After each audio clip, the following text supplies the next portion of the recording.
Picture चालू करो बे। दो बातें, ध्रुवीकरण होता हुआ दिख रहा है, ऐसा इशारा शरद अपनी बातों से कर रहे हैं, और जो चूंकि वो हमारे यहाँ के ब्यूरो हेड है, उनको तमाम जानकारियां अलग अलग जगहों से आ रही है। दूसरी तरफ जब इतनी भारी तादाद में लोग निकलते हैं वोट करने के लिए, तो उसको एंटी इनकम्बेंसी यानी मौजूदा सरकार से नाराजगी, जो कि यहाँ की रिवाज है राजस्थान का, उसकी झलक भी देखी जाती है। दोनों पर आपका जवाब, आलोक जी। आप कहाँ थे ज्ञानी बाबा?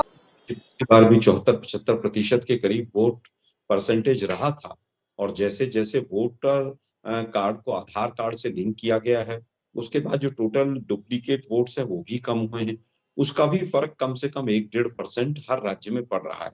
तो मैं इसको बहुत ज्यादा हाई परसेंटेज अभी नहीं मानता हूँ। फाइनल आंकड़े आएंगे, मुझे लगता है 75% के आसपास ही इस बार भी वोट परसेंटेज रहेगा।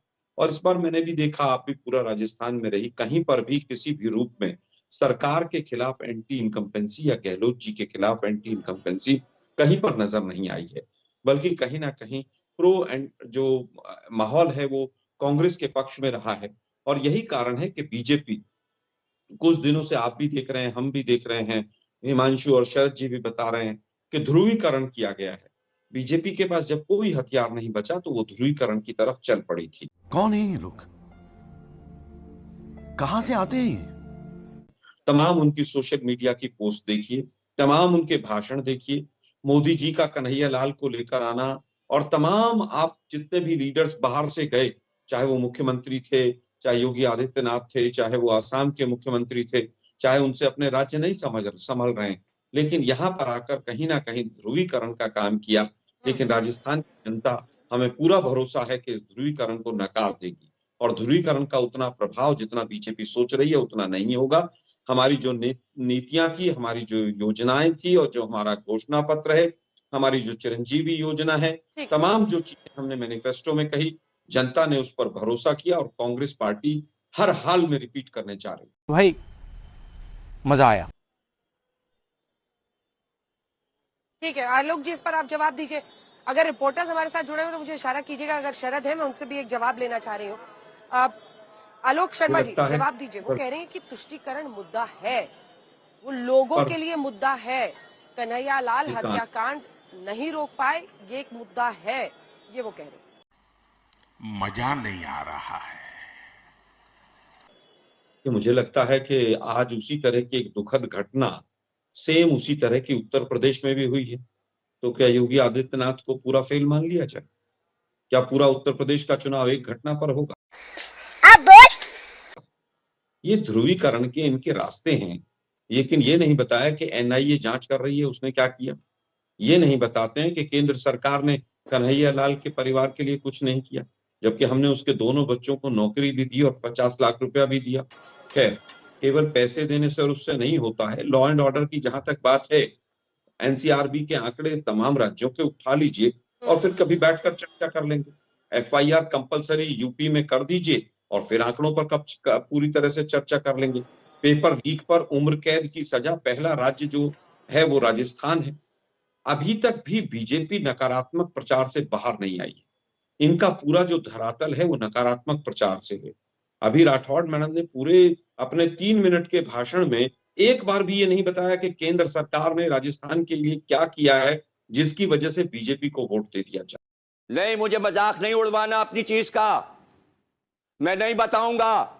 पूरी तरह से मोदी साहब से लेकर तमाम मंत्री और सब लोग केवल और केवल नकारात्मक प्रचार के धरातल पर हैं, जबकि वहां पर जनता जो राजस्थान की वो कह रही है 50% जीडीपी, 50% हमारा पर कैपिटा इनकम बढ़ गया, 19.5% जीडीपी ग्रोथ रेट बढ़ गई, मिल्क के प्रोडक्शन में हम नंबर 1 पर आ गए। राजस्थान पहला राज्य बनने जा रहा है जो कृषि पर जो एमएसपी है उसको कानूनी दायरा देने जा रहा है। फिर भी उसके बाद भी नकारात्मक प्रचार है। इस बार इनका नकारात्मक प्रचार पूरी तरह से फेल होगा। राजस्थान की जनता कांग्रेस की सरकार वापस लाने के लिए पूरी तरह से तत्पर है। जिस तरह से आज तमाम राज्यों से, तमाम जिलों से, तमाम विधानसभाओं से जिस तरह की खबरें आ रही हैं, कांग्रेस पार्टी रिपीट कर रही है और पूर्ण बहुमत के साथ रिपीट कर रही है। अभी मजा आएगा ना भिड़ो। अशोक गहलोत और सचिन पायलट की लड़ाई क्या बड़ी मुश्किल आपके लिए पैदा करेगी, और मैं वो तथ्यों के साथ रखती हूँ। देखिए, गुर्जर क्यों आखिर सचिन पायलट और उनके पिता का नाम ले रहे हैं, उनके पिता राजेश पायलट साहब का, कि उनके साथ कांग्रेस ने इंसाफ नहीं किया? बीजेपी एक रणनीति के तहत ले रही है। 5% गुर्जर है, 40 सीटों पर उनका प्रभाव है। पिछली बार 2018 में उन 40 सीटों में आप लोगों को बड़ी बढ़त मिली थी। क्यों? क्योंकि गुर्जर ये मान रहे थे कि सचिन पायलट सीएम बनेंगे, लेकिन ऐसा नहीं हुआ। इस बार क्या वो गुर्जर जो मतदाता है, वो जब ये जान गया है कि अगर कांग्रेस आती भी है तो गहलोत जी को तो कुर्सी छोड़ नहीं रही है। मैंने ये नहीं कहा कि गहलोत साहब कुर्सी नहीं छोड़ रहे हैं, जो गहलोत जी कहते हैं कि मुझे कुर्सी नहीं छोड़ रही, तो गहलोत साहब को कुर्सी मिलेगी। तो क्या अगर वो कांग्रेस पार्टी से छिटक गए तो आपके लिए बहुत बड़ा सेटबैक नहीं होगा? 40 सीटों की बात है। जनता को आप मूर्ख समझना बंद कर दीजिए। इस प्रकार की बचकाना बातें किसी के गले नहीं उतरती, लोग मजाक उड़ाते हैं। क्या बीजेपी किसी गुर्जर को सीएम बनाने जा रही है? क्या बीजेपी ने किसी गुर्जर को सीएम डिक्लेयर किया है? क्या सचिन पायलट हमारी पार्टी में नहीं है? क्या सचिन पायलट नहीं बन सकते हैं, ऐसा किसी ने कहा है? मुझे नहीं लगता है। ये केवल और केवल देश के प्रधानमंत्री की एक सोच है कि जातियों में राजस्थान की जनता को बांटा जाए। आप उनके पिता तक पहुंच गए और आपने किस तरह से गुर्जर समाज को उद्वेलित करने का प्रयास किया।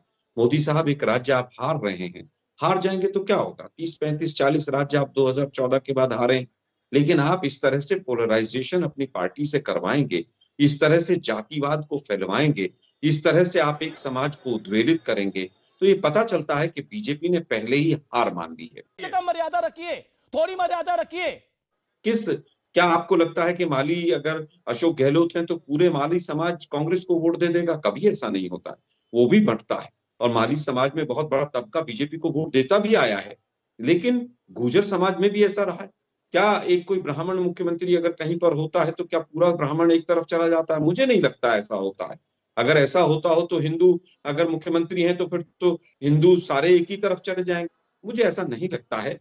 तमाम बहुत सारे फैक्टर्स होते हैं और आज हर व्यक्ति सोचता है कि मेरा विकास कैसे होगा, मेरे आने वाली पीढ़ी का विकास कैसे होगा, मेरे राज्य का विकास कैसे होगा। क्या हिंदू मुसलमान कर देने से विकास होगा? अलवर का मुद्दा, मंदिर गिरा दिया। अरे भाई, कॉर्पोरेशन आपकी थी। 300 मंदिर। आप कुछ भी बोलो, ये नहीं सुनने वाला। आलोक जी को बता रही है कि उनके अंदर की गुटबाजी पर ढक्कन लगा रहा। आपकी जो लड़ाई थी नेताओं की, वो सड़क पर आ गई, निकम्मा तक पहुंची। ऐसा नहीं, कोई सड़क पर नहीं आई। और उन्होंने अगर कोई पेपर लीक का मामला उठाया सचिन जी ने, तो स्वाभाविक है कि उसके ऊपर कानून बना और हम उसका स्वागत करते हैं। इनके यहाँ तो मंच पर जाने के लिए किस तरह से क्या हुआ है, सतीश पूनिया ने स्ट्रिक्ट इंस्ट्रक्शंस दी हुई थी कि वसुंधरा जी का फोटो नहीं लगेगा। तमाम उनके कार्यक्रमों में वसुंधरा जी का फोटो तक नहीं लगा। लेकिन हम उनकी लड़ाई से कोई फायदा हमें हो, हम नहीं सोचते। हमारी सकारात्मक सोच है। हमने जो काम किया है, हम उस पर काम पर वोट मांगेंगे। हम झूठे आंकड़े नहीं देंगे। राजस्थान में 1.5 करोड़ मकान है और 85 लाख जो है वो टॉयलेट बीजेपी ने बना दिए। इसका मतलब पहले तो कभी टॉयलेट थे ही नहीं राजस्थान में। ये पूरी बीजेपी जो पर जो बाहर से लीडर्स गए और उन्होंने राजस्थान को बदनाम करने का काम किया, राखी जी भी उस हवा में बह गई हैं। राखी जी, ये दिल्ली वाले जो तमाम प्रवक्ता है ना, ये बहुत झूठ बोलते हैं, बड़े झूठे झूठे आंकड़े देते हैं। मुझे क्रेडिट नहीं चाहिए। तो अब तुरंत 2 लाख के करीब ये उस विधानसभा के पटल पर रखा। आप बताइए ना, संसद के पटल पर आपने क्या रखा? राजस्थान के कितने लोगों को आपने नौकरी दी? आप बताइए, उस पर श्वेत पत्र लाइए, आप वोट मांगिए। किसी ने मना थोड़ी ना किया आपके लिए।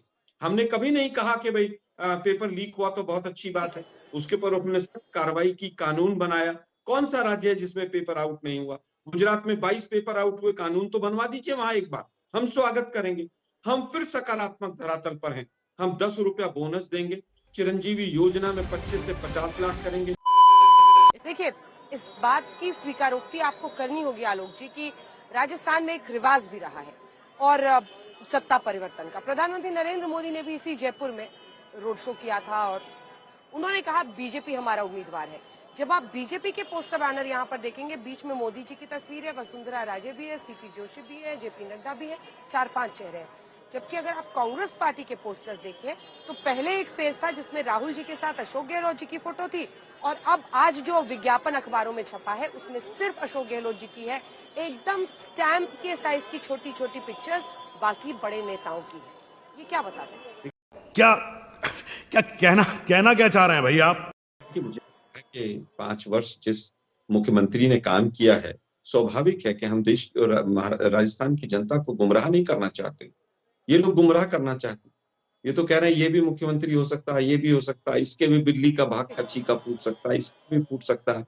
हम कह रहे हैं कि हमने 5 साल काम किया, अशोक गहलोत जी मुख्यमंत्री थे, उनका ये चेहरा है, अगर आपको काम अच्छा लगा तो हमें वोट दीजिए। हम झूठे आंकड़े तो नहीं प्रस्तुत कर रहे। जैसे अभी राखी जी ने कहा कि आत्महत्या में इतनी आत्महत्याएं हो गई। अरे 2016 के बाद तो एनसीआरबी ने किसानों की आत्महत्या के आंकड़े ही बंद कर दिए, क्योंकि वो आंकड़े केवल केंद्र सरकार देती थी। पता नहीं कहां से ये लोग कहां से आंकड़े लेकर चले आते हैं। खैर, समय कम है, 25 मिनट लगभग बचे हैं। ओपीएस हो, 10 रुपया चाहे लीटर दूध का बोनस हो, चाहे चिरंजीवी योजना हो, चाहे एमएसपी की गारंटी हो, एक तरफ हमारा पॉजिटिव कैंपेन है और एक तरफ ध्रुवीकरण और नकारात्मक प्रचार है। राजस्थान की जनता हमें स्वीकार करेगी, हमें पूरा भरोसा है कि हमें आशीर्वाद मिल चुका है और बीजेपी इस बार बहुत कम 25 मिनट में 25 मिनट नहीं कर पाए। सब चंगासी